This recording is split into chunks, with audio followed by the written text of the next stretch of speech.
Jimmy Akena has come out categorically to differ with General MUHOOZI, who came out once to say that after voting, people should go back home. I'm starting to see very many people coming out to oppose that. Even Jimmy Akena is the latest. This issue of moving away, we don't have faith in the electoral commission. I mean, that is clear. There are things which have been done which strike, the people are not happy with it. So, can you give them a free rein? No. And in a society which I live in, where you find somebody at an ATM counting the money before they walk away from the ATM, do you expect to walk away from a polling station before knowing the outcome? I don't think so. You may be in the vicinity, and we have ways of protection without interfering with the electoral processes. You know, I feel happy whenever people with voices come out to take a position and tell off those who want to subject the constitution. Our law tells us that we can be around 20 meters, and when they are counting votes, people are free to witness. So the purpose of this video, I've come to dissect statements which were made by Jimmy Akena, what means for our politics, and most importantly, the statements we can learn from the politics of our nation. But before I do this, I want to recommend if you're new to this channel, please subscribe. If you're watching this video from a different platform, please go on YouTube, type in Sula Mawagali. There's a lot of content of this nature. If geopolitics and economics is what you want, this will be definitely the right channel for you to subscribe to.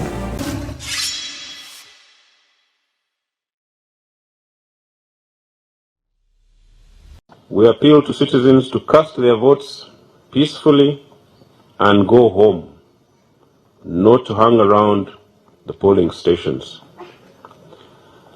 The vote counting and tallying process will be transparent and is done in the open. First of all, Jimmy Akena is a kingpin in the Lango sub-region. Even if you don't like him or not, truth is, matters of politics and political parties, every political party has a base from where it comes from. Lango sub-region has UPC. For a long period of time, DP was in Uganda until NUP came. For a long period of time, almost 98% of the DP representatives from parliament were from Uganda until NUP came. NRM has a bedrock in Ankole sub-region. It's the reason as why almost 100% of the representation in Ankole are from NRM. And that is politics. So, and Jimmy Akena also wears another hat. He's a former first son. He's the son of the first prime minister of Uganda, the former president Obote, the only person who has ever led Uganda twice, okay, in different terms. So when he comes out to speak, he has a background of politics. You know, General MUHOOZI came out to say that every person who votes should go back home, and they are debunking him. In this statement, Jimmy Akena came out to say this statement. Here's the tape. Yes, the law allows agents to be inside the polling station. But in the vicinity of the polling station, we are also allowed as the public to make sure that things are moving smooth. And the truth is, elections, to win an election in Uganda, you must win emphatically with a huge margin. And to protect that margin is where you have several layers of protection. There are layers on the monitoring the ballot material, monitoring a lot of the officials, government officials, state actors. You have to do an elaborate, multi-layered protection basis, because at least from my point of view, I come into an election believing and knowing that there are those who are trying to rig. So all our efforts are to make it as difficult as possible for somebody to rig. You try to put your layers, you try to put your protection, and you get some levels of success. And that's why to be able to succeed in this circumstance, you must really win emphatically. So I don't understand where the electoral commission is coming from. If you look at Ugandan history, there's a lot of history. Elections are rigged, people went to war. So why can't we have a free and fair election where everybody feels it's free and fair? This issue of moving away, we don't have faith in the electoral commission. I mean, that is clear. There are things which have been done which strike, the people are not happy with it. So, can you give them a free rein? No. And in a society which I live in, where you find somebody at an ATM counting the money before they walk away from the ATM, do you expect to walk away from a polling station before knowing the outcome? I don't think so. You may be in the vicinity, and we have ways of protection without interfering with the electoral processes. And I don't understand this intimidation which the chairman is talking about. The intimidation which I've seen is mainly by those who have the ability to bring about violence. An election day, we've seen in an election, a national election, you don't expect vehicles of war. Mambas, no. Those are not for polling stations. You can have police, which are anti-riot and the like, but not Mambas. Mambas are for war. So let's separate the issues. Election is a conversation between Ugandans, and all Ugandans should participate and should be free to participate and feel comfortable while participating. Akena, just beyond deploying party agents at every polling station, is there actual additional value that voters do bring to the polling station by remaining within, of course, a distance of 20 meters? Yes, we've had situations where your polling agent has been compromised, and therefore, when you have your people around, you're able to see that. But you have some funny things maybe going on, somebody is able to report.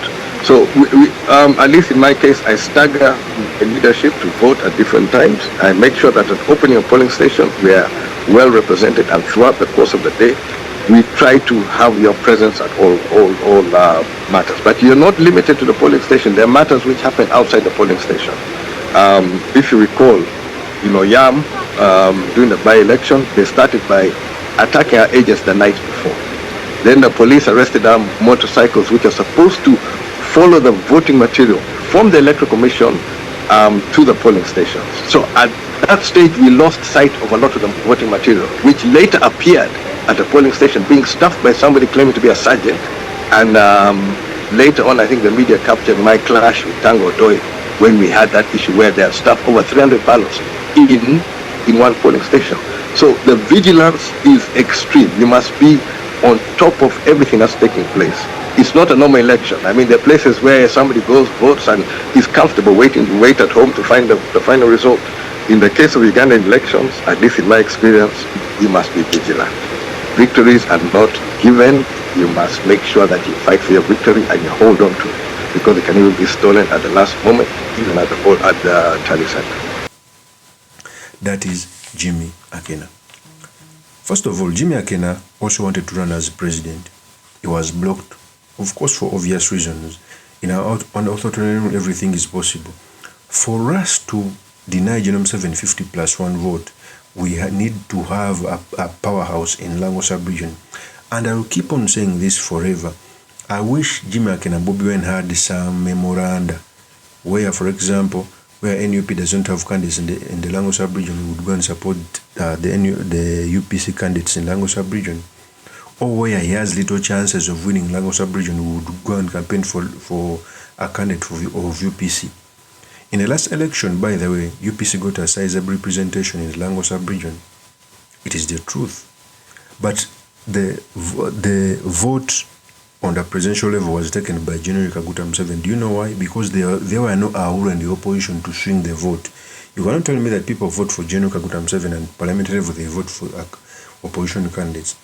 It means that they elect an Ahura, and even today there was no Ahura. If Akena had run for president, trust me, they would the Lango sub-region would vote for Akena as a bloc, and some parts of Acholi because they share a culture. So Akena coming out to also put his voice on the people who want to subjugate our constitution we are looking, I only applaud him. It's the reason that's why I feel bad when people don't come out to assert themselves on things that are true, on things that are right. I feel bad. The cultural institutions, the religious leaders, I thank those who come out to speak, like the Catholic Church, etc., the Uganda Kingdom. So Akena's voice, Akena is a senior citizen, is a kingpin in the Lango sub-region. Okay? He can pursue a narrative. He has influence. When he comes out to speak, it means a lot. It means something. You remember in the by-election which was organized, I think it was Oyam South, Oyam North. I may not be well conversant. If it wasn't for Akena to jealously get the vote, the RM was determined to steal that constituency.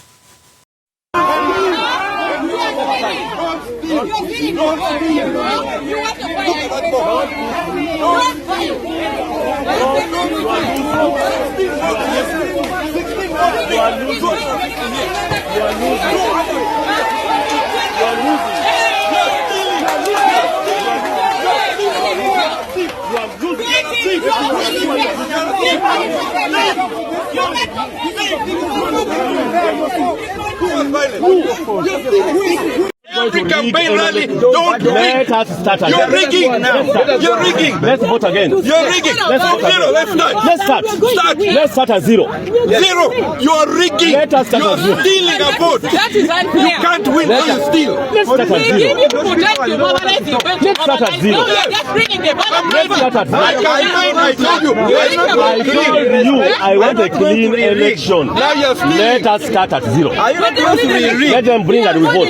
But you are going to be rigged. So Akena coming out to speak, he knows what he speaks about. That after voting, people are not supposed to go home. We must be vigilant and assertive. 40 years is enough, no playing. Because elections come once after 5 years. We mustn't play with our future. Because General Museveni has ever come out to say that his vote was stolen. And Bobi Wine is the same. If both of them are coming out to say that their votes were stolen, it means that they must be on the forefront of encouraging people to guard their victory. Of course, as my opinion, remain yours truly, Mr. Makindi. If you're new to this channel, please subscribe, like, and comment so that I can be motivated to do more of such videos. I'll see you on another one. Peace.